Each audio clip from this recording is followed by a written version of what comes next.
fait l'ilou nishmat Irène Rina Kasuto Bat Miriam Lebet Cohen. C'est Tariq Ayomazé. Razak. Et la réfoua Shelema d'Abraham. Et la réfoua Shelema Abraham Ben Moshe. Abraham Ben Moshe. Ben Une Sultan. femme qui est vraiment jeune et malade, Ouais. elle s'appelle Sarah. Et de Sarah, Amanda, Bat Zilpa. Aussi pour Nahum Ben Et- Bat Yurida. Yorida. Et pour Nahum Ben Et la Miriam. foi de Nahum Ben Miriam. Voilà. Tous les relais Amo Israël. Amen. Allez, on attaque. À l'attaque, à l'attaque. Allez, on y va. On a un petit enseignement aujourd'hui de la Gemara de Brachot, Brachot. qui nous parle de la tfila. Ah, c'est bien. Bizarre.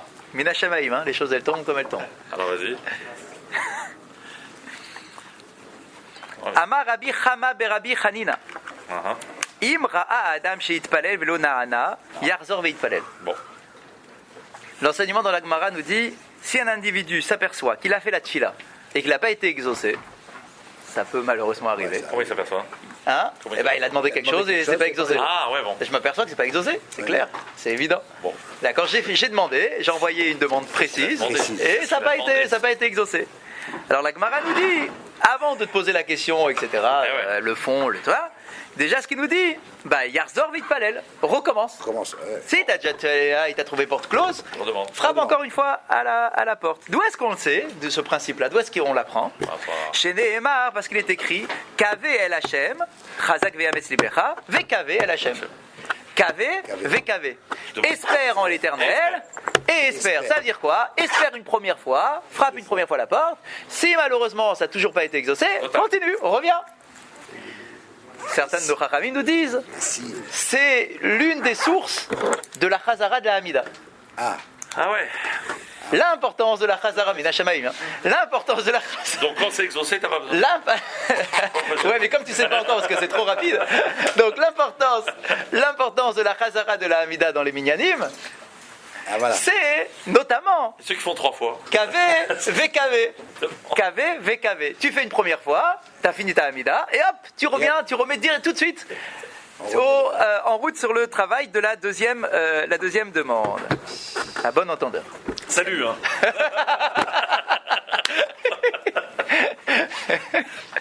Et on a appris quelque chose à propos de ça au Oui. Kesdim. Quoi? L'épisode de Kesdim. Ouais. Abraham se jette dans la fournaise, Oui, il est sauvé. oui, Son frère Haran, oui, il va, jette. oui, mais lui, il meurt. oui. Tu dis, mais alors il n'a pas été exaucé. Parce qu'il n'a pas demandé à Haran, il n'a pas été exaucé. Ok. Uh-huh. En réalité, regarde qui c'est Haran. C'est l'ancêtre de Mashiach. Parlotte. Donc c'est-à-dire qu'il n'y a pas de prière vaine. Même si toi, tu crois que tu n'as pas été exaucé à un Ah, moment des donné. autres générations. Ah, mais la Non, question ça c'est veut est-ce dire- ça veut dire que ne crois Il y a pas quelque que chose, il y a quelque ça, chose. c'est pas perdu. Ça veut dire que ça a laissé quand même une trace? ça a été une trace. Haran, il est peut-être. Ok, lui, il n'a pas résisté Il à n'a la pas eu les fournaise, bonnes cavanotes, etc. mais c'est Il a l'ancêtre de engendré. Mashiach. Voilà. Mais il n'empêche que, Voilà. pas mal. Hazak. Donc il y a toujours d'espoir. La première fois, il faut rentrer par la fenêtre. C'est ça, si les portes sont fermées, rentre par la fenêtre. D'accord, donc on insiste, on n'hésite pas à insister auprès d'Akadosh Baruch Hu. VKV el Hashem bitfila. Et d'accord, donc KV el Hashem, c'est cette espérance, par où comment elle se matérialise cette espérance, c'est par la tfila. Arba'a devari matzrichi ma'amatz timidi.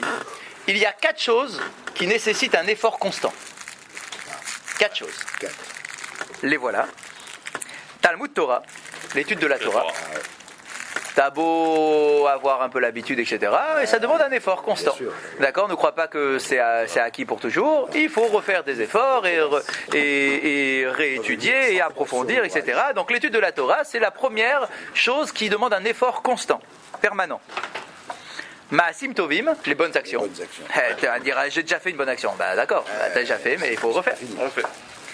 Tefila, la tefila. Tous les matins. Ne crois pas que la tefila c'est quelque chose, tu l'as fait une fois et puis ça va être facile. Non. La tefila ça demande un investissement personnel permanent. J'ai compris. Vederech eretz et surtout la chazara et le derech eretz et la bonne Ça, on en refait demain. Razak. Allez, après tout. Soyons fous. Waouh, je savais pas que j'avais ce genre d'effet. Soyons fous. Effet direct. Waouh. Ouais, on va le dire comme ça. Demain on fait une autre mitzvah. Allez, voilà. Les Léa. Répétez 3 heures par jour la soirée. Et donc le dernier, c'est Derech Eretz, c'est le bon comportement vis-à-vis d'Akadosh Baruch Hu et de son prochain. C'est deux choses différentes, derrière Eretz et Maasim. Maasim Tovim et Derech Eretz. Derech Eretz, c'est le comportement, d'accord, de manière générale. Ok. Siper Rabbi Chaim Chaikin. Le Rav Chakin, Ouais, Rosh Yeshivat Aix-les-Bains Betzarfat. ouais, c'est marrant. Hein, C'est très rare, c'est la première fois qu'il nous cite Rav Chakin.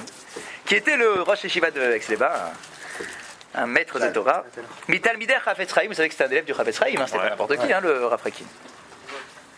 באחד הימים הגיע יהודי מתושבי רדין לבית החפץ חיים לבקשו שיעתיר בתפילה על דבר שהיה זקוק לו לישועה. Un jour il nous raconte qu'il a vu chez son maître quelqu'un venir de la communauté de Radin frapper chez le maître, donc chez le Chafetz Chaim, pour lui demander de participer à cette fila, c'est-à-dire que le maître, le Chafetz Chaim, puisse prier pour lui, parce qu'il est toujours pas exaucé et qu'il a une demande importante, d'accord. Et le Chafetz Chaim lui a dit la chose suivante: Haïm ata be'atzmecha gvar itpalalta ala inyan. Alors le Chafetz Chaim, quand il a reçu cet homme-là, il lui dit: pas de problème, je vais prier pour toi, mais dis-moi, je te pose une question. Est-ce que toi, tu as prié? Est-ce que toi tu as prié? Tu viens de demander au tzaddik, c'est une chose, c'est très bien, au Hachem, il faut demander au tzaddik. D'accord, mais est-ce que toi-même tu as prié, tu as fait quelque chose toi? Alors il répond: Ken, bien sûr j'ai prié. Alors le Chafetz Chaim lui dit: Havena bibetecha et sefer ateilim shebo itpalalta. Il dit: si tu as prié, amène-moi ton livre de Teilim. Ah ouais. T'as prié? Amène-moi ton livre de Teilim, je veux voir. Amène-moi ton livre de Teilim. Le gars est un peu surpris. Mais bien sûr, il écoute le Rav, et donc avant d'Akot Sefurot, Shavahala Ami Beto Akarov, donc il est parti chez lui à la maison, mais c'est faire Teilim Yado, et il revient avec le livre de Teilim qu'il amène au Chafetz Chaim. Propre, pas ouvert. Natal et Chafetz Chaim est à Sefer Petacho Vediftev Bo Hena Vahena Vehegiv Vechilazé Tikret Fila. Donc il a pris le livre, le Chafetz Chaim, il a feuilleté comme ça, page après page. Et il se tourne vers le gars et lui dit: mais dis-moi, c'est ça que t'appelles la tfila? C'est ça que t'appelles avoir prié? Ani are lecha teilim shebit palelim bo. Moi, je vais te montrer un livre de teilim dans lequel on prie. Alors. Nigash et Chafetz Chaim la Aron Asfarim chez Bechadro. Le Chafetz Chaim est parti quelques minutes de la pièce. Il a été dans sa chambre, là où il y avait une autre bibliothèque. Tifes al Gabekissé, il a mis un petit tabouret. Il est monté au-dessus d'un petit tabouret. Et Orid Milmala Sefer Teilim Yashan Veigisho El Otu Adam. Et il a récupéré un vieux livre de Teilim qui savait l'être là-bas, d'accord. Et il a amené au gars en question. וכשהוא פותח את הספר, מצביע לו על הדפים הצהובות מיושן ועל כתמי הדמעות המרובים שהיו מפוזרים בו לרוב, et il lui montre finalement un vieux livre avec des pages jaunies et avec des traces de larmes sur les pages de son livre de Teilim. ואמר לו, זהו ספר התהילים שבו התפללה אמי עליה השלום. Et il dit: ce livre-là de Teilim, c'est pas le mien, c'est celui qui était utilisé par ma mère lorsqu'elle priait, lorsqu'elle demandait à Kadosh Baruch Hu des choses, d'accord, voilà, c'était son livre-là qu'elle utilisait là. Roé ata et adapim, tu vois les pages, et ademaot, tu vois les larmes. Zohi tfila, c'est ça la tfila. Commence pas à me dire: ouais, j'ai fait une fois la tfila, d'accord, alors c'est pas qu'il a pas fait. J'ai fait la tfila, mais il m'a pas répondu. Alors du coup, je viens voir le tzaddik. Le Chafetz Chaim dit: non, mais c'est pas ça la tfila. Montre-moi que t'as fait une tfila. D'accord, avec qu'est-ce que t'as mis dans ta tfila? T'as mis ta neshama, t'as mis tes larmes, t'as mis tes pleurs. D'accord, montre-moi que t'as mis ça. Voilà l'exemple de ma mère. Elle, quand elle faisait la tfila, elle mettait tout son corps dans la tfila. Car mitpalelim umakim lishua me Hashem. C'est comme ça qu'on fait la tfila. Anusach apasu kave vekave. Tout ça, c'est sur le principe de kave vekave. Espère une première fois, et si tu n'as toujours pas été exaucé, espère une seconde fois, et en réalité, espère sans cesse et reviens toujours à faire cette fila, d'accord, des fois, jusqu'à que tu sois exaucé, ou enfin, insiste. Chez Mimenu, l'amdou chazal, chez Yesh, l'itpalel, ve'larzor, ou l'itpalel, amar Rabbi Yitzchak ze'ev solovetchik, ki hu melamed, chez Yesh, l'itrazek, ve'midat habitachon, les kavot, ve'liftoar bachem. Le Rav Soloveitchik nous dit à propos de la tfila que ce kavé-là, cette espérance, c'est pas si le j'espère, un jour peut-être. Insiste. D'accord, c'est une espérance de bitachon. J'espère, ça veut dire je suis sûr, ça va arriver. והכפילות מלמדת כי ככל שיתאמץ האדם לקבוד ולדבר בשם תגדל ותגבר מידת הביטחון. Et en réalité, plus tu vas insister dans l'espérance, et plus tu vas avoir un bitachon, une confiance qui va se développer. Plus tu insistes et plus tu vas être sûr que ça sera exaucé. Kacher Amar Esberna Eze, Amad Leyado Socher. Et donc, une fois que le Rav a donné cette réponse-là, d'accord, et qu'il lui a dit il faut insister, le gars en question, donc il a écouté. Il a frappé comme ça sur ses genoux, il a dit quel bel enseignement. Bah, je suis impressionné, c'est beau Rav ce que vous me dites. D'accord, c'est beau. Amarlo Arav, im perushiko mesameach otra tuchal leaniach et mischarecha velalechet evet midrash lagot batora, kave el Hashem. Il dit t'as été touché là parce que je t'ai dit. Ouais. Alors est-ce que tu es prêt maintenant là tout de suite à fermer boutique et à aller passer ton temps à étudier la Torah? Je lui dis il ne faut pas exagérer non plus. Oui, c'est ça. En fait, qu'est-ce qu'il veut nous dire ici? C'est que des fois, on entend des choses qui sont très belles. Tu me dis, c'est beau. Ok, c'est beau. Action. Mais est-ce que de ce beau-là qui t'a touché le cœur, est-ce que ça va transformer tes actions? Évidemment. Et il nous dit, c'est souvent ça notre problème. On entend des choses qui sont belles. On a tous, Baruch Hashem, on a tous l'occasion d'aller à des shiurim, des bons shiurim, des bons dvar, etc. On a tous. Et on se dit, c'est joli, on sort de là, on est touché, on a quelque chose, d'accord? On se dit, La question, c'est est-ce que tu mets en pratique ce que tu as été touché? Alors, est-ce que tu es capable maintenant de transformer ce que tu as dans ta tête dans le monde de tes actions? D'accord? Et ça, c'est pas évident. Et c'est ce qu'il veut lui faire comprendre. Et le bras. C'est ce qu'il veut lui faire comprendre. C'est l'action. C'est ce qu'il veut lui faire comprendre. Et il lui dit, dis-moi, je t'ai dit l'importance de la tefila. Je t'ai dit à quel point il faut caver, caver. D'accord? 2 fois. Ouais. Tu l'as compris. Tu as compris qu'il faut insister. Ok, mais est-ce que pour autant, dès demain, tu vas changer ta façon de faire la tefila et est-ce que tu vas le faire avec plus de kavana? C'est pas dit. C'est pas dit. Notre devoir, c'est d'essayer de faire cette connexion, d'accord, entre notre tête et notre action, d'accord, et d'être capable de faire passer ce qui touche notre cœur, d'accord, ce qui touche notre cœur, à la réalisation concrète dans les mitzvot. Halakha. Halakha du jour. Halakha. Alors, hop. 2 minutes, celui du Kaddish. Dans toujours nos halachot sur les birkot hashachar, il y a bien sûr la bracha sur la Torah, parmi les birkot hashachar. Ouais.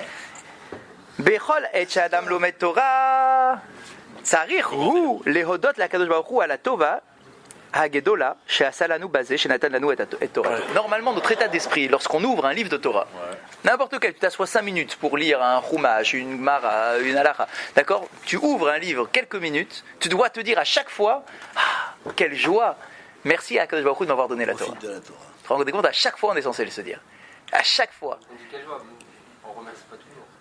D'accord, là il nous dit, tzarich lehodot. Tzarich lehodot. Tu dois remercier. D'accord, tu dois remercier Akadosh Baruch Hu de t'avoir donné ce cadeau incroyable. Veodia lanu et amaasim aritzum lefanav shebahem nincha lachaya olam haba. Parce que grâce à la Torah, Akadosh Baruch Hu a dévoilé ce qu'il attend de nous. Ouais. Normalement, on aurait dû servir Akadosh Baruch Hu sans savoir ce qu'il attend de nous. Ça, c'était le principe premier. Les Avot ont été capables de le faire. Ils ont découvert en eux qu'est-ce qu'Akadosh Baruch Hu attend de toi. Waouh!